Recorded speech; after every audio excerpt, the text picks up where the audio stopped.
The floor is already gone. That is what makes this moment useful. When the old structure breaks, you finally get to see what was carrying you and what was only decoration. A career can collapse between two inbox checks. A relationship can end over one quiet conversation at a kitchen counter. Sometimes the stranger thing is waking up on an ordinary Tuesday, brushing your teeth, staring at the mirror, and realizing the version of you that got this far cannot take you any farther. Most people feel that drop and start reaching for comfort fast. More reassurance, more distraction, more old habits. It is awkward to admit, but the mind will grab anything familiar, even if familiar is what helped break you in the first place. That is why this has to become structural. James Stockdale endured years of captivity not by pretending the pain was small, but by holding on to one clean truth. A body can be trapped. Status can vanish. Plans can be wrecked. The will is still your last piece of ground. That idea matters because it changes the question. Not how do I get the old life back, but what can still be built from here. So, if your old story has cracked open, leave it open. Stop patching a weak identity and start thinking like a builder. That weak identity is already on the table. That is the useful part. Once you stop trying to restore the old shape, you can start asking a better question. Most people treat resilience like a return flight. Get back to normal. Get back to the old version. Get back to the life that looked stable from the outside. But if that life was built on titles, approval, comfort, momentum, or the quiet fantasy that good conditions would last, then going back is not strength. It is just reinstalling the same weakness. That can be a little hard to admit, especially when the old self still feels familiar. Stoicism pushes in a different direction, not recovery. Reconstruction. The point is not to recover your previous image. The point is to build a self that can survive the loss of whatever used to define it. That shift matters because it changes what you measure.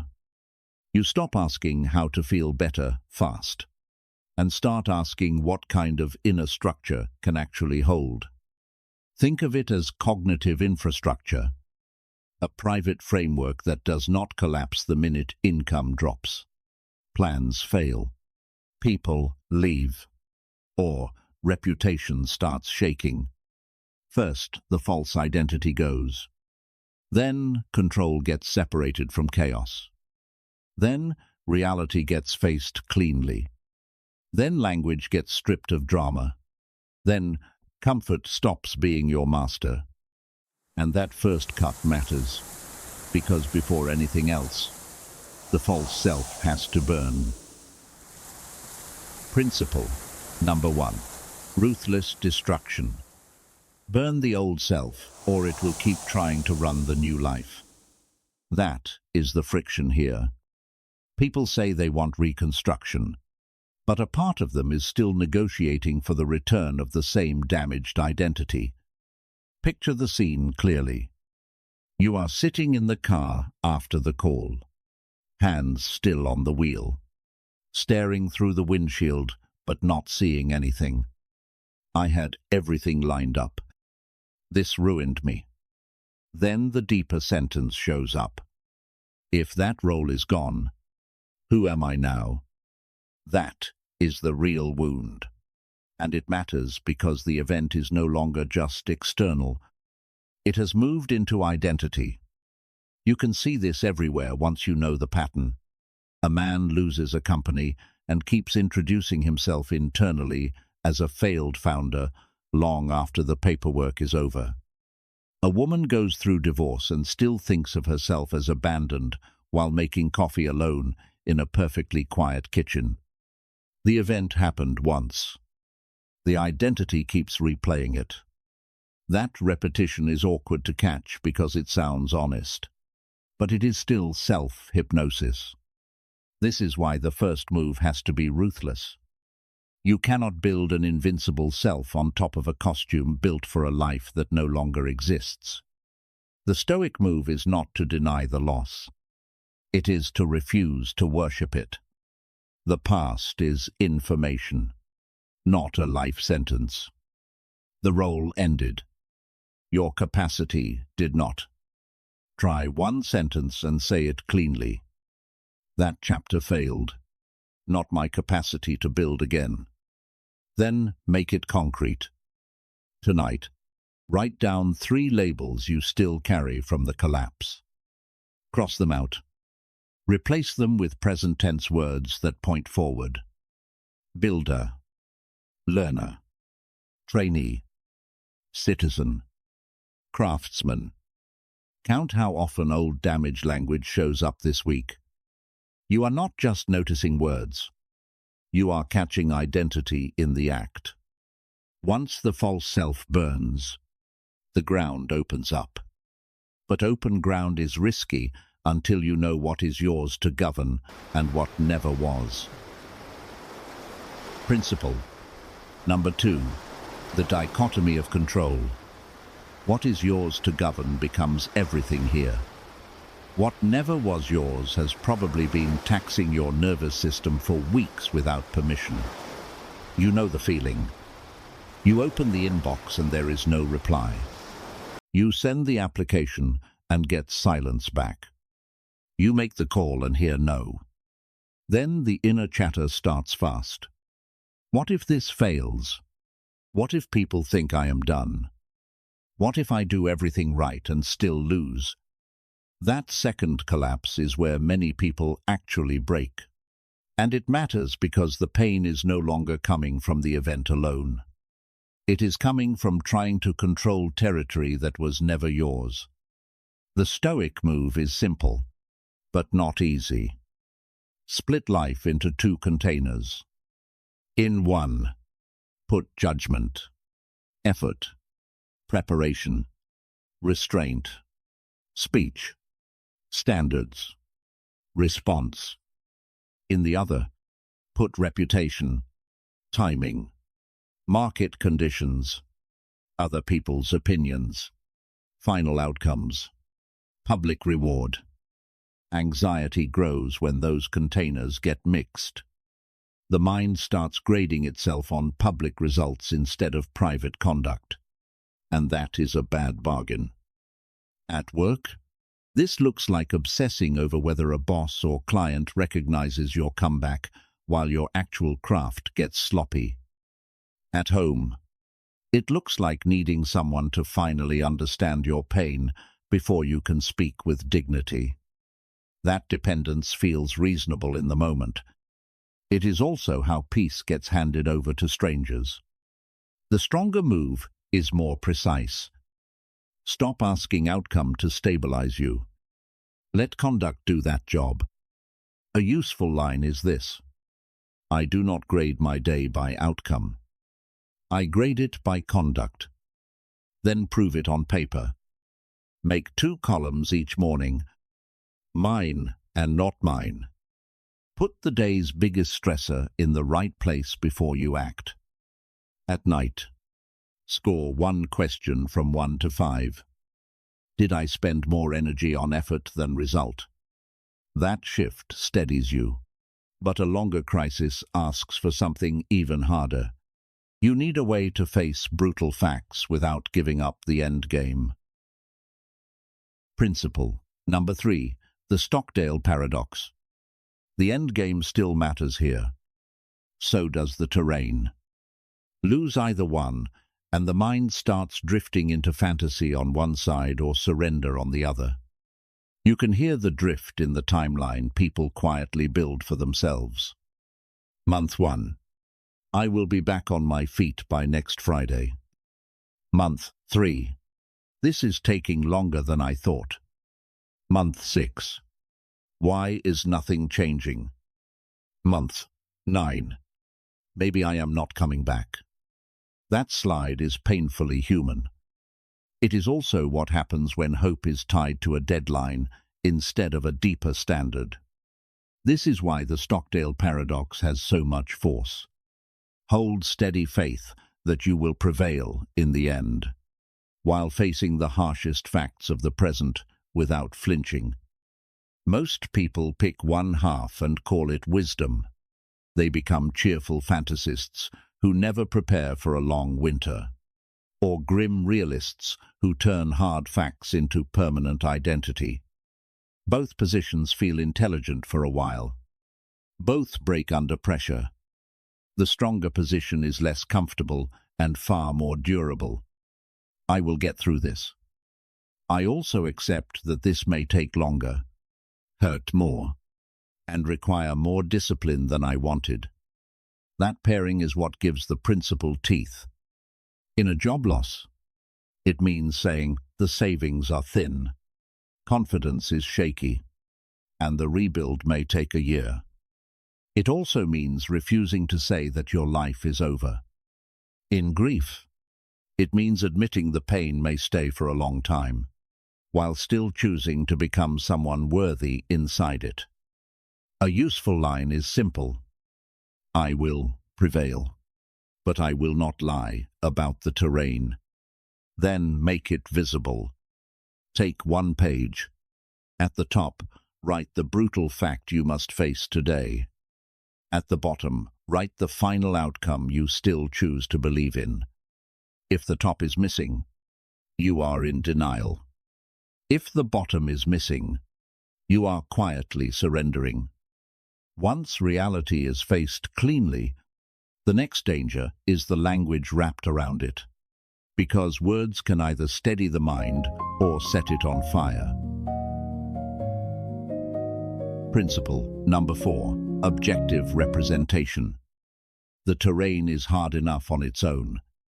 Panic adds a second layer, and language is usually where that second layer begins. Listen to the way people talk when they are under pressure. My life is destroyed. I lost everything. It feels honest in the moment, but the facts are usually narrower than the narration. The project ended. Savings dropped. A few people stepped back. Your nervous system is overloaded. That is painful, but it is not the same as total ruin. This difference matters because the story wrapped around an event can become heavier than the event itself. The Stoic discipline here is almost surgical. Strip the situation down to what actually happened before the mind decorates it with doom. This is not denial. It is cognitive hygiene. Under stress, the brain loves dramatic words. Ruined, worthless, over, humiliated, never recover. Those words feel precise because the emotion is real. They are often distortion wearing the mask of honesty. And distortion leads to desperate decisions or complete freeze. A cleaner move is to replace charged narration with neutral observation. Not I am a disaster. Say my income has stopped and I need a 30-day plan. Not everyone sees me as a failure. Say 3 people know about this and I feel exposed. That may sound almost boring, and that is part of the point. Boring language gives reason somewhere to stand. A simple rule helps. Describe the event without adjectives before you decide what it means. Write one sentence about the problem. Then remove absolute words, identity labels, and dramatic adjectives. If the sentence changes by half, emotion was running the report. That gap between event and opinion is where composure comes back. But composure gets shaky fast if comfort still owns you, which is why the next move has to train the body as well as the mind. Principle number 5, voluntary discomfort. Less is the training ground here. If comfort has been acting like proof of safety, then every small loss will keep feeling bigger than it is. You can see the pattern fast. A luxury disappears and panic shows up. Convenience drops and your mood tanks. Status slips and suddenly you feel half erased. That reaction is not always about the thing itself. It is often about what the thing had quietly come to mean. Comfort stopped being a tool and became emotional scaffolding. That is awkward to admit, especially when life has been going well and the dependence does not look dangerous yet. The Stoics trained against that dependence on purpose. Not because discomfort is noble by itself, but because rehearsing less makes fear less persuasive. When conditions are stable, people often mistake comfort for strength. They think they are resilient because nothing is testing them. Sometimes they are just well padded. That matters because fortune can change without warning, and the self that needs ideal conditions is easy to shake. So the practice is simple and deliberate. Choose small friction before life chooses it for you. A cold shower for 1 minute. One plain meal instead of turning to indulgence. A long walk without headphones. One evening offline with no stimulation filling the room. One day each week where unnecessary spending goes to zero. None of this needs drama. The point is teaching the nervous system a cleaner message. I can function with less. I can stay steady without softness. That is why Seneca advised practicing poverty before poverty arrives. Once you rehearse reduction, loss loses some of its theater. A person who has trained with less is harder to blackmail with discomfort, appetite, or status withdrawal. Try one rule this week. I train with less, so I do not panic when life removes more.